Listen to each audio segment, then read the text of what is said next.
Welcome back, everybody, to our second video podcast. Today, we're going to be talking a little bit about day trading. And I know Luke has some information that he wants to bring up about Davey Day Trader. Davey Day Trader. I mean, have you guys seen this guy, Dave Portnoy? I mean, he is out there. Barstool Sports. I'm representing. I mean, I like Barstool Sports. Yeah, great content. Great content. But he's now resorting to day trading because he can't bet on sports because there's no sports. So we're going to talk a little bit about that today. And then did you hear about Elon Musk and tweeting at Dave Portnoy earlier? I did not. Can you fill me in? Well, okay. Elon Musk basically said that Dave should run for president. So Dave Portnoy made all these shirts saying Portnoy Musk 2024. So, that's something, creating a lot of hype right now in the social media world. I mean, is Dave Portnoy and Elon Musk going to run for president and vice president in 2024? Probably not. But it's something fun to think about. Yeah, well, I think with where Elon Musk has gone lately, he's putting a lot of controversy out there. He's made some very radical moves. I mean, look at the name of his new child. You know, it's just there's a lot going on there. So I don't know. I don't think he could get a majority. But there's a saying: any publicity is better than bad publicity, right? Even bad publicity is all right sometimes. Right. So, but going back to Davey Day Trader, right? You brought up that he can't sports gamble, so now he wants to gamble on the stock market. And there are ways to do that. But we kind of want to differentiate for everyone out there the difference between betting and prudent investing, because they're very different things. Yeah, you can exploit anything you want to benefit in the way that you choose. But we want to make sure that you're not trying to bet on the stock market. That is not the way to go. I mean, should not be gambling. I mean, we did a video about this in the past about why gambling, the attitude of gambling in the stock market is not the attitude you want to have.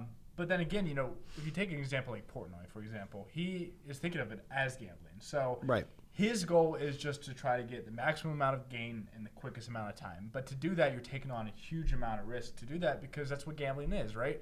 You might make a lot of money, but the odds are you're probably going to lose a lot of it. And that's why I'm pretty sure he's down a couple $1 million right now, which is nothing to him. He's rich, really rich, so he can handle a couple $1 million loss. But a lot of people that we deal with cannot handle a big loss like that. Absolutely. So when you have that kind of wealth and you have Barstool Sports backing you, you kind of have the opportunity to throw money away. I never would. I mean, I value that too much. I mean, he earned that, and it's just kind of it's been disrespectful to people, right, in this time. The thing is, I mean, he's probably making more money by doing the advertisements and publishing all this than he is actually losing money. So he has a reason to why he's doing it. He's doing it for the publicity. He's doing it for the advertisements. Have you seen his unboxing videos too? I mean, I have not. It's kind of crazy. He has thousands of people sending him stuff every day. So there's a reason he is doing it. But a lot of people, especially like our age or somebody who might have just lost their job, that might have $100,000 in their account, saying, you should not. I'm going to turn to day trading to generate income. That might be an issue. If you don't know what you're doing, 90% of day traders lose money in the stock market. Yeah, I mean, let's talk about one of his losses. What did he just do with Boeing? Well, he bought Boeing, and then it dropped a lot. I think 4 or 5%. He lost a couple $100,000. He sold out of his position, went short on Boeing. So which means you're betting against Boeing, and it rose after that, and he lost another couple $100,000. So it just shows you that in the long-term view of the market, you have to take it as risk management and take it as not gambling. Right. So I think the scenario you just painted for everybody, it brings in behavioral finance, right? So when you see the hype around things, when you see certain news articles and what's going on in the world, the reason he shorted it was because look at airlines. Yeah. I mean, do you really want to be in airlines right now? I wouldn't in my portfolio. Again, Buffett just sold off his positions in the airlines. Right. So by doing so, he was just going off the news. And if you get that direction wrong, you're in a heap of trouble. Yeah. Right. So when it comes to investing, what you truly should be doing is developing that long-term plan. Right. And there's a lot that goes into that. You have to figure out your goals. But on top of that, you have to have a sell strategy for one. That's a huge, huge thing that I think a lot of retail investors miss is that they never have a sell strategy, and there's no knowledge or anything to base it on if they do, right? Yeah. So what constitutes the value of a stock? What mathematical equations do you need to use? I mean, those are the things that you need to research if you're going to try to get into this on your own, right? Right. I mean, there's a lot of things that go into investing and in trading. I mean, if we're take a look at both sides, you have to use your fundamental analysis, technical analysis. We're not going to bore you guys with the boring terms and what that means. Well, just real quick, I mean, valuing a company, that's fundamentals, right? That's the way taking a look at their PE ratio. The very basics: PE ratio, their debt to equity ratio, all these different metrics that we can use to see how much a company is worth, and if they're trading over top that value or underneath that value to see if we're going to buy it or sell it. That's what fundamentals are. Technicals. Right. So looking at the balance sheet, taking a look under the hood, right? Yeah. So just dissecting that company in general, right? Right. And then from a technical standpoint, it's all about charts. It's all about supply and demand, using mathematics to kind of base buy and sell decisions. Yep. So whether that be moving averages, Fibonacci retracements, relative strength index, I'm throwing out all these big terms. Again, just to go basic. So on the easiest way of technicals, normally there are supports, right? So you have these parts in the market where it's going to hit a certain area and it's always going to get stuck there. It's never going to go through. Right. And once it pops through, that's a good signal for higher ups, right? So just easy things like that, but it gets very, very technical. I mean, he's throwing out a lot of terms there. It gets very technical, and that's why it's called technicals, right? Basically when we talk about support and resistance, we're talking about where buyers are going to show up again and where sellers are going to show up. So where buyers are going to show up, that's going to be your support levels. So that's where you should buy in because it shouldn't fall below that price, or it's going to struggle to fall below that price. Resistance on the other side is where sellers tend to be. So because they're selling at the demand, or your selling pressure against a stock, that means it's going to drive prices down. So that's maybe a position where you want to look at to sell your stock because it's probably going to not get above that certain price level. So I mean, there's all kinds of different metrics you have to use when trading the markets, and a lot of day traders or trying to be day traders don't use any of these metrics. Yep. So they literally are, stocks can go up or down, right? If you get it at one price, people would say you have a 50% chance of the stock going up, a 50% chance of the stock going down. But that's not necessarily true. Yeah. That's why you have to use these different metrics to put the odds in your favor. Yeah, and so, before we beat a dead horse here, one other thing with day trading is that normally day traders are using options. So we won't get into options too deep here unless you guys, send us a comment. We'd be more than happy to go through it with you. But basically what you're doing is you're leveraging yourself. Right. So on the way up, you might be able to 2, 3, 4 times your money, but you're risking it all in a sense. You can always bust out early, but there's a lot more inherent risk. It's kind of like going to a roulette table and putting all your money on one number. Right. Odds of you winning that number are very low, but if you win that number, you might hit it big. Yep. You're going to hit it big. Yeah, so that's a good analogy.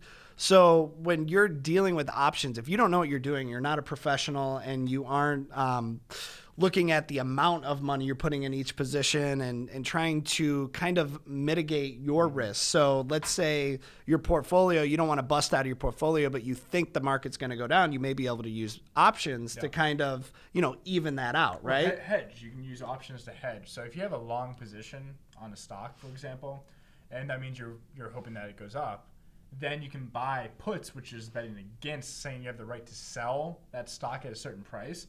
You can use that to protect on the downside in the short term. So there's all kinds of different strategies to utilize. And the thing is, really what we're trying to get across to you guys is to make sure that you understand what you are doing, because before you do it. Robinhood, came out and it released this commission-free option trading platform basically to the public. And people downloaded the app, they went in and started trading stocks, started trading options, and people started buying these huge spreads, which, again, we're not going to get into spreads at this moment, but they were doing all these different spreads, which leveraged themselves to have $5-10 million portfolios when they only had $5,000. So they didn't realize that they could get called on their positions. I'm using these big terms, but that means they were liable for $5-10 million that they didn't have. Right. So if they didn't come up with $5-10 million, they would be liable to come up with that $5-10 million. Yep. So these people basically went bankrupt, or these huge civil lawsuits that happen. So, I mean, it's really important to know what you're buying in the first place, because really when you go blindly into anything, it's not good. Yeah, so let's take a step away from what we're calling the gambling side of it, right? That short term, trying to guess the direction of the market, trying to pick that next great stock, going in and out of these positions very quickly. When you're trying to be a prudent investor, when you get away from the whole gambling side of things, that is when putting that long-term plan into place really comes into play, right? Yeah, absolutely. So first off, you got to figure out, what is the time horizon for this money? So, if you need this money for maybe a new home purchase or something down the road, you should not be in the stock market, right? Because everything was great and dandy in February. If you would have told people in November, and I know that we're hearing that officials came out and they knew about this in November, but if somebody came to you and was like, hey, in March, this crazy virus is going to come, we're all going to stay at home, and that's it. You would have looked at them like they were crazy, right? And most people, not all, most people probably wouldn't have listened. No. So we got blindsided.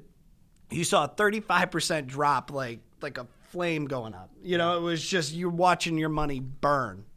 But if you were to go into that behavioral finance, oh no, the world's coming to an end, all this bad news is out there, I'm freaking out. Now you sell at the bottom. Yeah. What happened? We just lost all your money. No, but what happened after that? Well, we rebounded 30%. Right. So that's where you have to have the long-term outlook, the sell strategies in place, because if you make these irrational decisions, now you're making irreversible financial mistakes, and you will never be able to recoup that money. Yeah. And not only are you losing that money, but you're losing that potential compound growth on the upside. So you're really losing out. That's the biggest loss, is the compound growth. Because if you lose that money, especially a large amount of money, that you've worked your entire life, maybe even if you're 35, 40 years old, if you have, $200,000 saved and you just wiped out 50% of your portfolio, it's going to take a very long time to get back up to that $200,000, to generate $100,000 of income to come up to regenerate that money. So that's the biggest loss, is because if you were able to sustain a $200,000 portfolio, you could grow it a lot quicker over time because of the power of compounding. So, I mean, there's a lot of things to really think about of what's happening right now. And a lot of people feel really comfortable, right? Because we saw that big decline. Everybody was having a heart attack. Everybody was scared. They didn't know what to do. A lot of people just said, I'm just going to hold on to my positions because I'm already down 35%. There's not much lower. Which wasn't a bad decision. Which wasn't a bad decision, right? But at the same time, they're not preparing for something bad that might happen again, because we're 2 months into this coronavirus situation. These situations, if you look back in history, tend to be about a year or two. They last a year or two. I'm not saying the coronavirus is going to be here for a year or two. I'm not saying there's going to be I'm not talking about that itself. I'm talking about the stock market and the economy. It takes a very long time for the stock market and economy to really adjust to what's happening. 2 months is definitely not enough time. So there's so much uncertainty. Who knows what's going to be coming here soon? Nobody really truly knows. Are we going to get a second wave? What's going to happen with the laws, regulations? What's going to happen with the reopening of the economy? So I think the market right now is just pricing in a ton of optimism, and it might happen that we might have a best case scenario where we come out and things are great. But you always have to keep in mind that risk standpoint to say, hey, if things aren't as good, how am I going to protect on the downside? And I think another thing we have to realize is that what worked in the past is not going to work in the future. So there's different ways to go into investing. There's different metrics that people look at. There's different school of thought. But a lot of retail investors are always talking about fees. Yeah. Fees, expense ratios. Oh, I picked the lowest expense ratios. This is great. And passive investing has been great. So you could have just picked an index fund that maybe tracked the S&P 500 for the past 10 years, and you're killing it. You 3 times your money easy. So if you're doing that, that's great. And you may not be paying these underlying expenses, but moving forward, I don't believe passive investing is going to work anymore. I really don't. And that just comes back to me saying there's going to be winners and there's going to be losers coming out of this. Who can evolve? Who can stay up with these times? Who can change? Because the world is changing, whether we want it to or not. Yeah.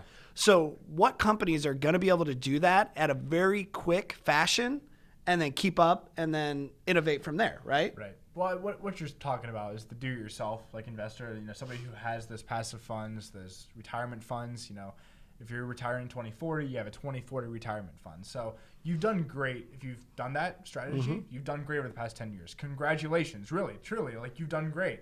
But going forward, it's going to be very important to, like we talked about earlier, the power of compounding. If you continue to passively invest and you own everything basically, your portfolio is going to act like you own everything. So you're going to own the airlines, you're going to own Boeing, you're going to own all these different stocks that might not perform well over the next 5 to 10 years. I mean, who knows? So when we're talking about the active management aspect of it, we want you guys to, who has done passive investing over the past 10 years, who's performed very well, to make sure that you are in the best situation over the next 10 years, because the next 10 years are not going to be like the past 10 years. We saw the biggest bull run in history, 11 years basically, to 2009 to 2020. And it was just this huge, massive opportunity to generate wealth. And that's what a lot of people did. Yep. The market really didn't go down. We saw a couple downturns, but it was just basically purely up. Yeah, steady rise.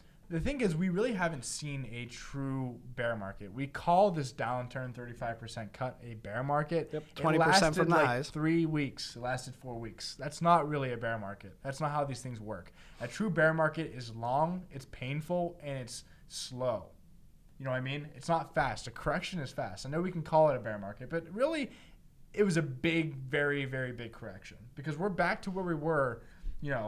We're higher than we were a year ago. So put that into perspective. Exactly. Think about this time last year. Okay, if we're higher right now, how did you feel last year right now? You were feeling great because we're at all-time highs probably. Yeah, and the economy was looking great and everything was going up. I don't want to be higher than I was right now with everything that's going on, with the world being shut down, with all these uncertainties. I mean, you have to realize that a lot of the comeback in this market has been from the Fed, right? Yeah. It's been from all the stimulus packages. They're flooding it with all this liquidity, and they're kind of artificially keeping it up, right? So what happens is these people see, okay, look, things are good again.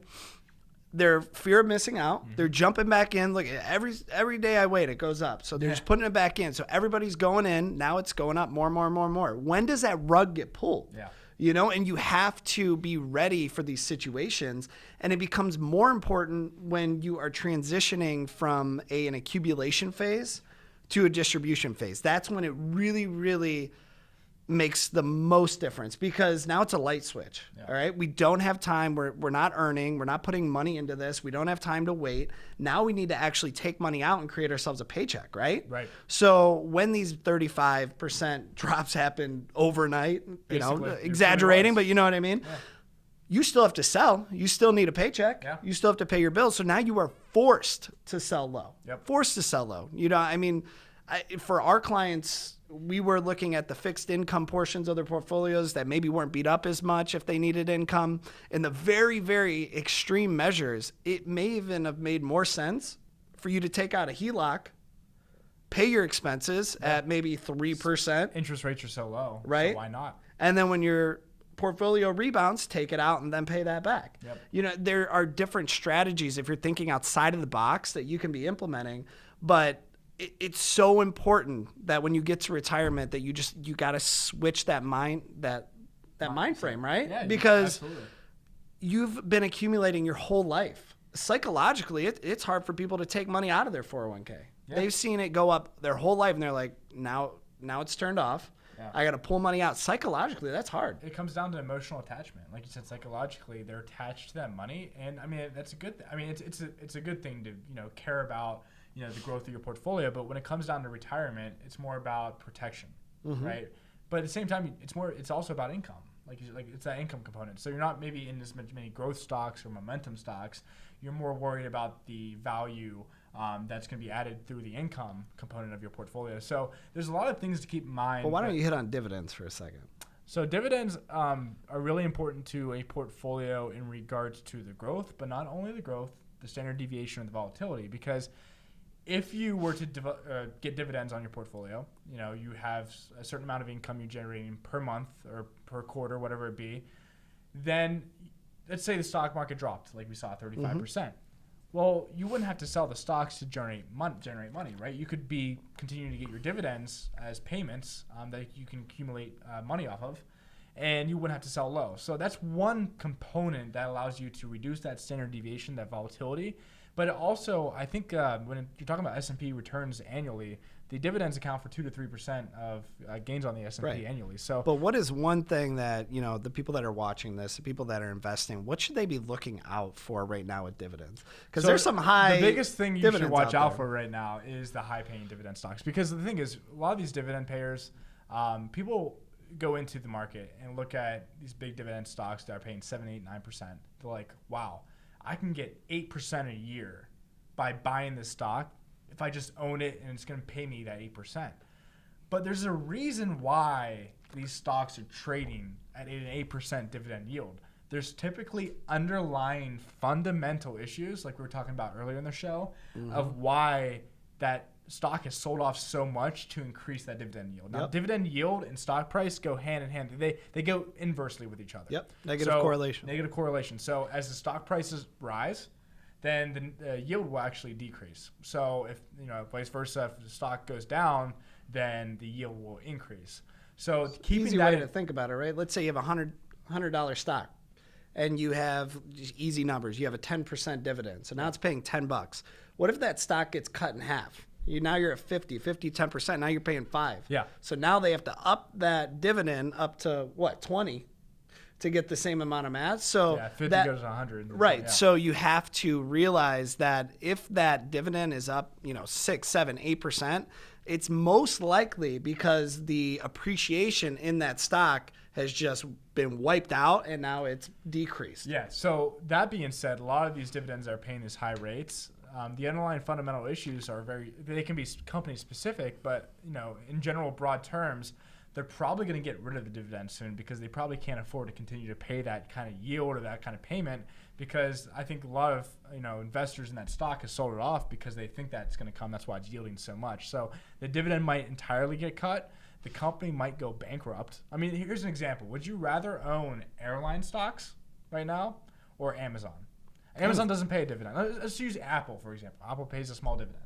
Would you rather own, Delta Airlines is paying you, I think, 8-9% yield now. They cut their dividends still. I think they're still paying 8-9%. Or would you rather own Amazon when Delta Airlines, or any airline stock might decrease in value another 50%? Well, Amazon or Apple, I'd rather be there, right? Well, right. And that kind of goes back to those target retirement funds, those index funds that are in 401ks, that are in those cookie cutter investment strategies. Yeah. The problem with that is you own every sector. You own the airlines. You may have a lot of international exposure that you are not privy to. You have no idea that you have all this risk going on, right? And with what's going on, I'm more comfortable being in the United States.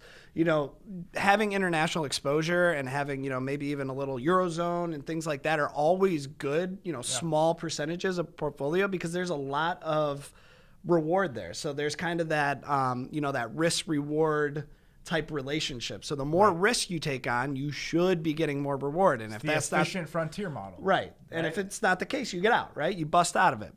But those are the areas that, if you're willing to take extra risk, because there is risk to be there, you may get that extra reward. So there are places for that. Don't get me wrong. But if you look at your investments that are just in everything, you may be 20, 30% in international. Is that how much you want to be in? I don't know. Well, yeah, and that's the key is you don't know. But we don't know the true answer because we don't have a crystal ball, right?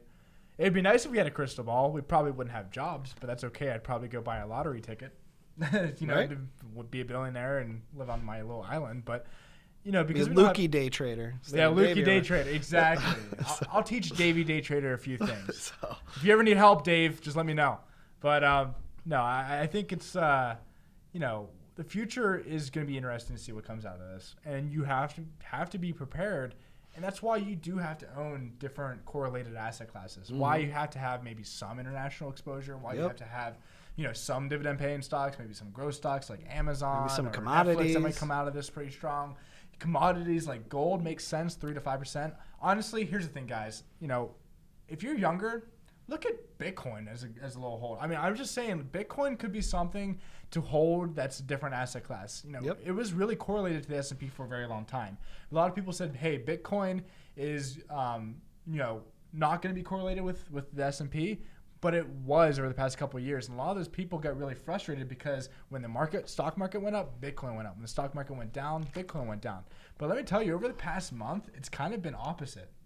Bitcoin's been going up when the stock market's been declining over the past, week or two. I mean, so we talked about hedging. We're starting to move in different directions. So that's just one different asset class you can look to own if you're younger. If you're older, you don't want to own a risky speculative asset class like that.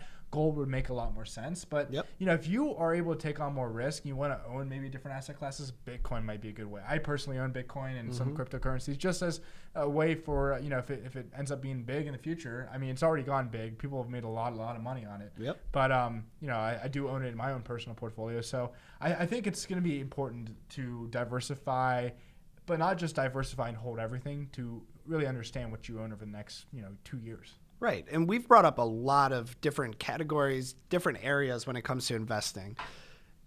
Anything we're saying here, nobody can just take and implement because everybody's different. Everybody has different objectives, different concerns, different ages, different time horizons, There's so everything. Many variables. So it always starts with that plan, right? Yep. So I highly, highly suggest if you do not have a financial plan in place, how can you go anywhere if you don't have a plan? Take a vacation, for example. How long do you take to plan for that?